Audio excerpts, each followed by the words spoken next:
ನಮಸ್ಕಾರ ಸ್ನೇಹಿತರೆ. 20 ತಂಡಗಳು, 4 ಗುಂಪುಗಳು, 55 ಪಂದ್ಯಗಳು. ಹೇಗಿರಲಿದೆ ಗೊತ್ತಾ ಈ ಬಾರಿಯ T20 ವಿಶ್ವಕಪ್ ಬದಲಾದ ಟೂರ್ನಿಯ ಸ್ವರೂಪ? ಸುದ್ದಿಯ ಸಂಪೂರ್ಣ ಮಾಹಿತಿ ಏನು ಎಂಬುದನ್ನು ತಿಳಿಯುವ ಮೊದಲು ನೀವು ಕೂಡ ಟೀಮ್ ಇಂಡಿಯಾದ ಅಭಿಮಾನಿಗಳಾಗಿದ್ದರೆ ಈ ವಿಡಿಯೋಗೊಂದು ಈ ಕೂಡಲೇ ಲೈಕ್ ಮಾಡಿ. ಅದೇ ರೀತಿ ಸ್ನೇಹಿತರೆ, ನಿಮ್ಮ ಪ್ರಕಾರ ಈ ಬಾರಿಯ T20 ವಿಶ್ವಕಪ್ ಅನ್ನ ಟೀಮ್ ಇಂಡಿಯಾ ಗೆಲ್ಲಬಹುದಾ ಅಥವಾ ಇಲ್ಲವಾ ಅನ್ನುವ ನಿಮ್ಮ ಅನಿಸಿಕೆಗಳನ್ನ ಕಾಮೆಂಟ್ ಮಾಡುವ ಮೂಲಕ ತಪ್ಪದೆ ತಿಳಿಸಿ. ಹೌದು, ಬಹುನಿರೀಕ್ಷಿತ T20 ವಿಶ್ವಕಪ್ ವೇಳಾಪಟ್ಟಿ ಬಿಡುಗಡೆಯಾಗಿದೆ. USA ಮತ್ತು ವೆಸ್ಟ್ ಇಂಡೀಸ್ ನಲ್ಲಿ ಜರುಗಲಿರುವ ಈ ಬಾರಿಯ T20 ವಿಶ್ವಕಪ್ ನಲ್ಲಿ ಒಟ್ಟು 20 ತಂಡಗಳು ಕಣಕ್ಕಿಳಿಯಲಿರುವುದು ವಿಶೇಷ. ಈ ತಂಡಗಳನ್ನ 4 ಗುಂಪುಗಳಾಗಿ ವಿಂಗಡಿಸಲಾಗಿದೆ.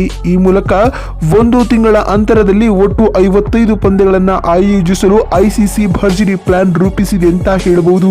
ಈ ಬಾರಿಯ ವಿಶ್ವಕಪ್ ನಲ್ಲಿ ಕಣಕ್ಕಿಳಿಯಲಿರುವ 20 ತಂಡಗಳನ್ನ 4 ಗುಂಪುಗಳಲ್ಲಿ ವಿಂಗಡಿಸಲಾಗಿದೆ. ಪ್ರತಿ ಗುಂಪಿನಲ್ಲಿ 5 ತಂಡಗಳು ಸ್ಥಾನವನ್ನ ಪಡೆದುಕೊಂಡಿವೆ.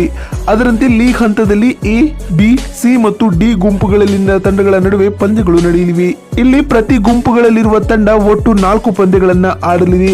ಉದಾಹರಣೆಗೆ ಭಾರತ ತಂಡವು A ಗ್ರೂಪ್ ನಲ್ಲಿದ್ದು ಈ ಗ್ರೂಪ್ ನಲ್ಲಿರುವ ಪಾಕಿಸ್ತಾನ, ಐರ್ಲೆಂಡ್, ಕೆನಡಾ ಮತ್ತು USA ವಿರುದ್ಧ ಟೀಮ್ ಇಂಡಿಯಾ ಕಣಕ್ಕಿಳಿಯಲಿದೆ. 4 ಗ್ರೂಪ್ಗಳ ನಡುವಿನ ಪಂದ್ಯಗಳ ಬಳಿಕ ಪಾಯಿಂಟ್ಸ್ ಟೇಬಲ್ ಲೆಕ್ಕಾಚಾರ ಬರಲಿದೆ. ಅಂದ್ರೆ ಆಯಾ ಗ್ರೂಪ್ಗಳ ಅಂಕಪಟ್ಟಿಯಲ್ಲಿ ಮೊದಲೆರಡು ಸ್ಥಾನಗಳನ್ನ ಪಡೆಯುವ ತಂಡ ಮುಂದಿನ ಹಂತಕ್ಕೆ ತೇರ್ಗಡೆ ಪಡೆಯಲಿದೆ. ಇದರಿಂದಾಗಿ 4 ತಂಡಗಳಿಂದ ಒಟ್ಟು 8 ತಂಡಗಳು ಸೂಪರ್ 8ರ ಹಂತಕ್ಕೆ ಇರಲಿದೆ.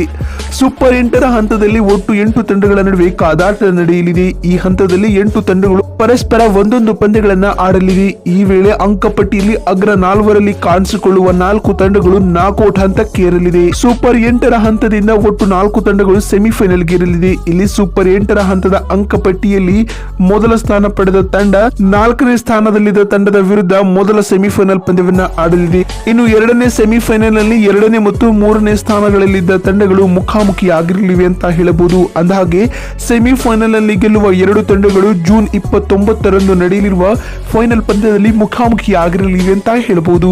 ನೋಡಿದ್ರಲ್ಲ ಸ್ನೇಹಿತರೆ, ICC T20 ವಿಶ್ವಕಪ್ ನ ಸಂಪೂರ್ಣ ಸ್ವರೂಪವನ್ನ ತಿಳಿಸಿಕೊಡುವ ನಮ್ಮ ಈ ಪ್ರಯತ್ನ ನಿಮ್ಗೆ ಇಷ್ಟವಾಗಿದ್ದಲ್ಲಿ ಈ ವಿಡಿಯೋಗೊಂದು ಈ ಕೂಡಲೇ ಲೈಕ್ ಮಾಡಿ. ವಿಡಿಯೋವನ್ನ ಇಲ್ಲಿವರೆಗೂ ನೋಡಿದ್ದಕ್ಕಾಗಿ ಧನ್ಯವಾದಗಳು.